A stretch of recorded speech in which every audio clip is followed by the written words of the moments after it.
देखिए, मैं जो शुरू से हम जिस बात का खदशा का इजहार कर रहे थे कि जब वहाँ के कलेक्टर ने ये कहा कि 1950 का एएसआई का गजीट है जिसमें वो मस्जिद है, और संघ परिवार का ऑर्गेनाइजेशन ये चाहते थे कि वहाँ पर मस्जिद में एएसआई प्रोटेक्टेड जो मॉन्यूमेंट में जिसमें गजीट मस्जिद है वहाँ पर पूजा करें, और वो कलेक्टर नहीं सुना तो उस कलेक्टर का बीजेपी की सरकार ने ट्रांसफर कर दिया।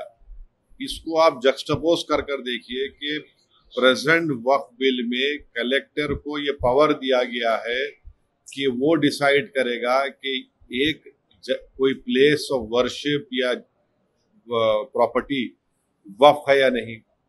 अब जबकि कलेक्टर को आप शिफ्ट कर दे रहे हैं क्योंकि उन्होंने संघ परिवार के ऑर्गेनाइजेशन की बात को नहीं माना, तो हमारा जो अप्रीहेंशन और खदशा है कि अगर ये बिल लॉ बनेगा तो हर कलेक्टर हर मस्जिद को बोलेगा ये मस्जिद नहीं है और गवर्नमेंट प्रॉपर्टी डिक्लेयर करके उस मस्जिद को डिमोलिश भी कर सकते हैं या उस मस्जिद पे नमाज बंद कर सकते हैं, उस दरगाह में जो उसके जो उसूल हैं उसको खत्म कर सकते हैं, कब्रस्तानों को घोषित कर देंगे ये गवर्नमेंट प्रॉपर्टी है।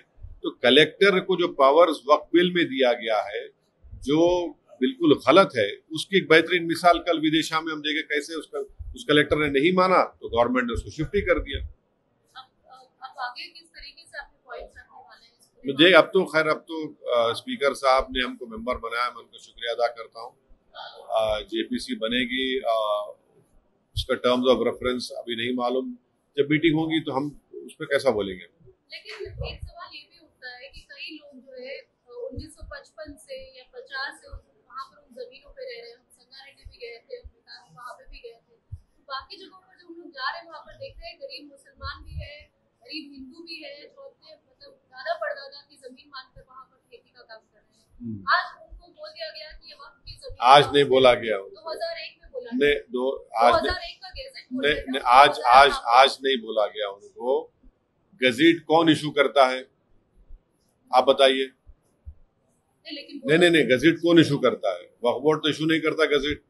सर्वे कमिश्नर सरकार का होता है। सर्वे कमिश्नर सरकार के पैसों से सर्वे करके रिपोर्ट देता है, उस रिपोर्ट को प्रदेश की सरकार गजीट इशू करती है।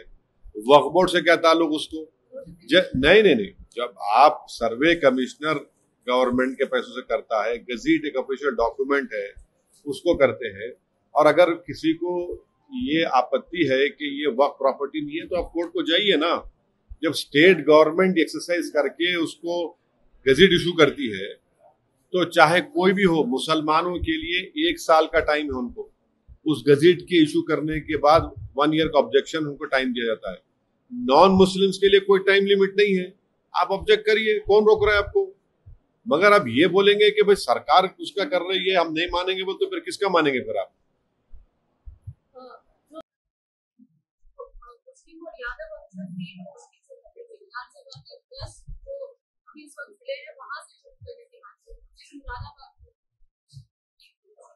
देखिए, ये जो स्टेटमेंट है उत्तर प्रदेश के मुख्यमंत्री का, ये इस बात को बताता है कि वो free and fair by election नहीं चाहते उत्तर प्रदेश, इसलिए कि चुनाव कराना यह संविधान की आर्टिकल 324 के तहत इलेक्शन कमीशन ऑफ इंडिया की जिम्मेदारी है।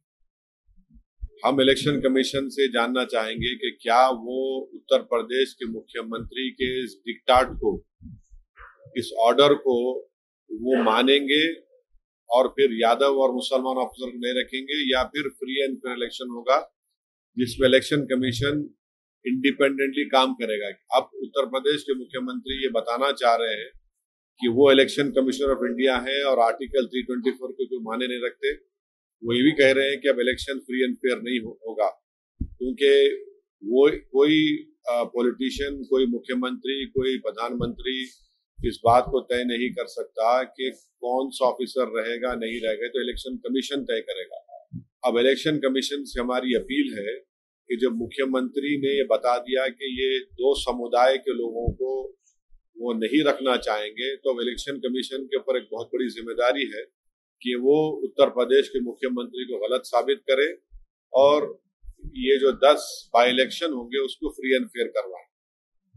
आपको लगता है कि इस तरीके से कास्ट या रिलीजन को लेकर खासकर अफसरों के बारे में? तो ये देखिए, जब गवर्नमेंट ऑफिसर होता है तो वो गवर्नमेंट ऑफिसर होता है, वो तो किसी कास्ट को या किसी रिलीजन को वो रिप्रेजेंट नहीं करता है, वो एक गवर्नमेंट का एम्प्लॉय होता है।